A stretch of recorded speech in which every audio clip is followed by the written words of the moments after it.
Alright, so we're going to start the second section of the mock exam, so looking at the theory questions. So we're going to start off looking at some magnetic fields and how they interact with different things.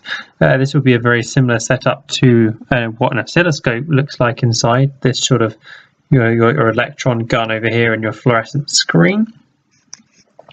But let's take a look at what we've got. So the first question is asking why the beam curves towards the positive plate.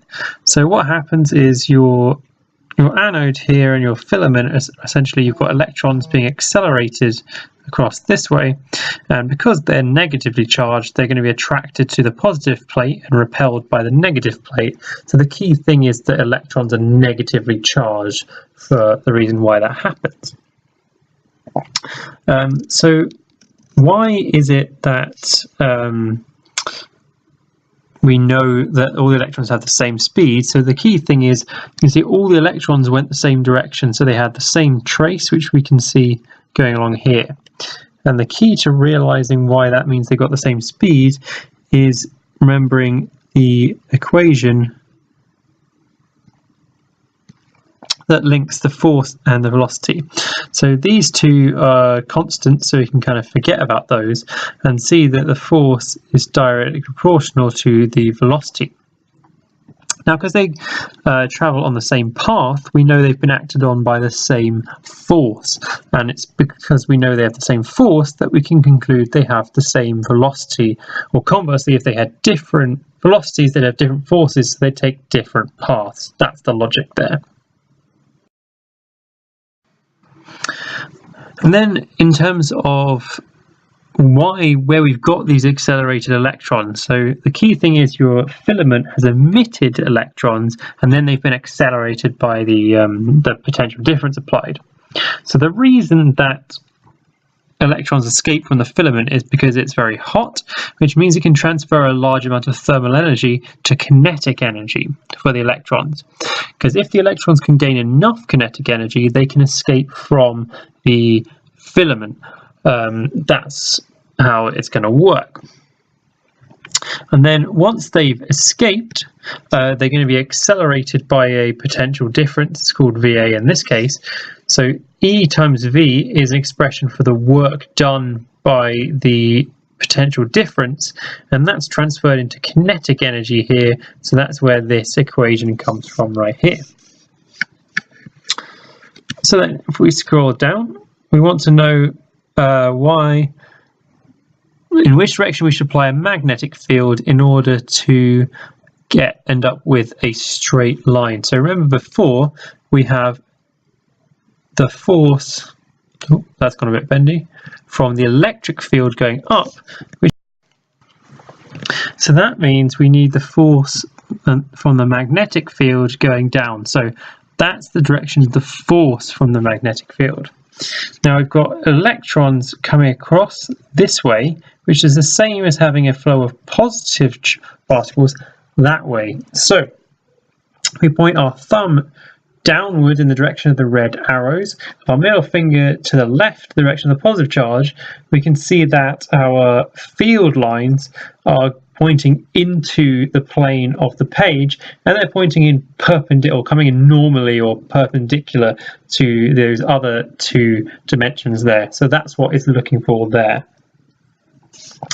Then at the bottom we want an equation relating the speed and the voltage. So we're now looking at a magnetic field, which is where BEVs come from, and that's got to be equal to the force from the electric field. So V over D is the field strength, which if we multiply by the charge gives us the force. So we've just equated two forces and got a simplified expression here. Okay. So then what I want us to do is use this to calculate the specific charge. This is what this original experiment was used to find out. So using the equation we had previously linking the work done by the plates and the kinetic energy, we can rearrange it to get an expression for the specific charge in terms of the velocity and the potential difference.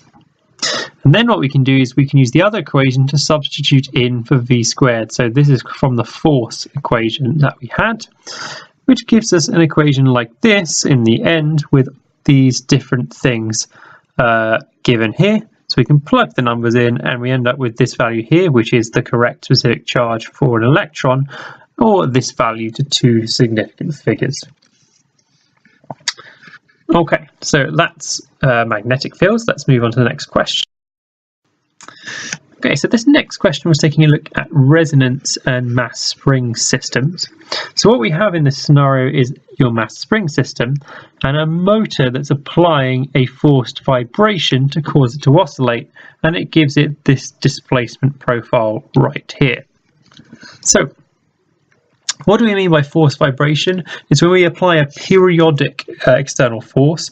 Lots of people did not say the word periodic and so did not get this mark. You have to be very specific. You don't get forced vibration if it's not a periodic force.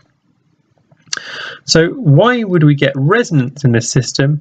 Well, it's quite simple. It's the frequency of the motor, so the number of revolutions per second, equals the natural frequency of the mass spring system. Again, lots of people made vague references to a driving force, those kind of things. You need to be very specific for this example, so it's the motor frequency. This next one, we wanted to find out the mass. So from this graph up here, we can work out what the time period is, so 1.25 seconds. And then we've got this equation for a mass spring system, which we can rearrange, plug the values in, and it gives us the mass at the end. Okay, so the next question was looking at, we've got an amplitude versus time for the system, and it's looking to show whether it's exponential or not. And a lot of people in this question said it's a negative gradient that's decreasing over time, that's an exponential. Rubbish, that's absolute nonsense. So I can draw two graphs, as I have over here, that fit that description that are not exponential. So we've got an inverse proportional relationship, we've got an inverse square relationship. They both fit that description. That's not right. An exponential graph has a constant half-life. So the time for whatever's on the y-axis to halve should be constant throughout. That's a key feature of exponentials.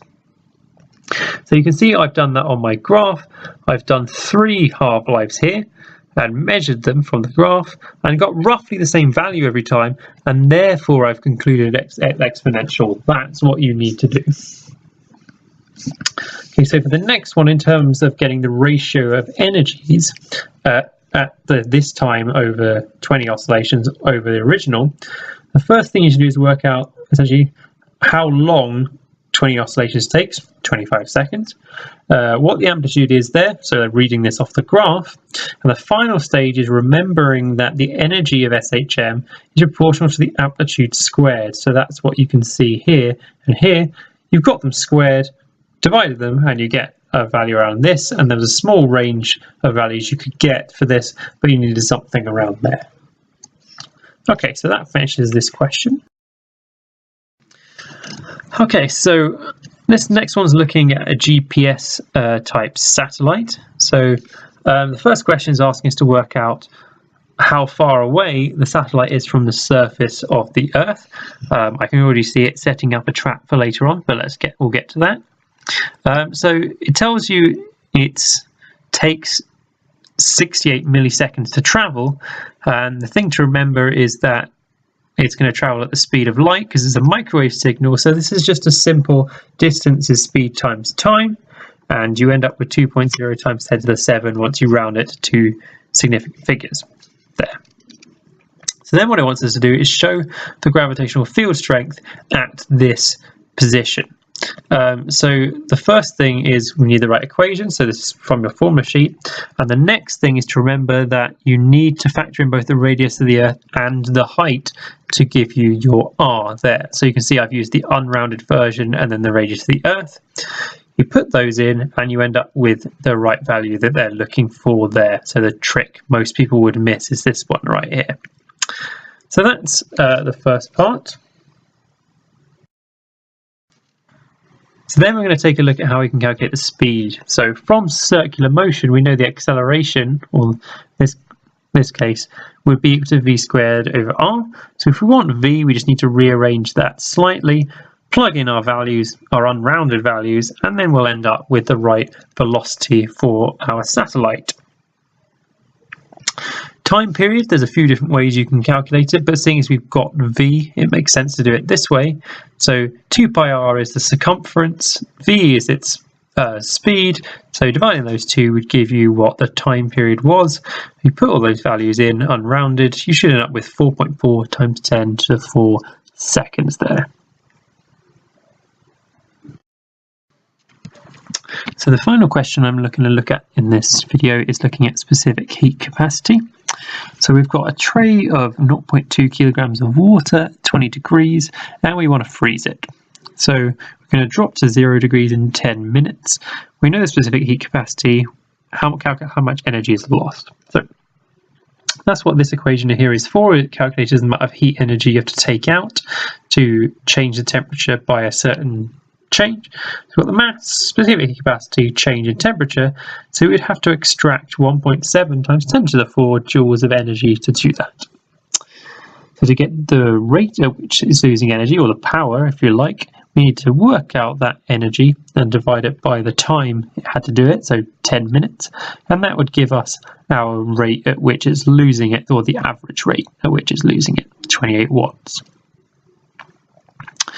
To get the time taken for the water to turn completely into the ice, we need to work out first how much energy we need to remove. So that's what we're doing here, E equals ml. Divide that energy by the rate at which we can take energy away, and that would give you how long it would take to do it, and give you this value. You could give it in minutes or hours if you wanted to, but that wasn't necessary. So in terms of what assumption we made in doing that calculation, we assumed essentially we've still got the same rate of heat removal from our freezer, that's not changing. Loads of people, for a reason which is completely beyond me, said that they were assuming no energy was lost to the surroundings, and I wanted to cry. And I was like, how are you calling an object without sending energy into the surroundings? That's absolute nonsense. So not a great way to finish this video, but I feel the need to convey just how frustrating it is to read rubbish like that. But that's the end of this one.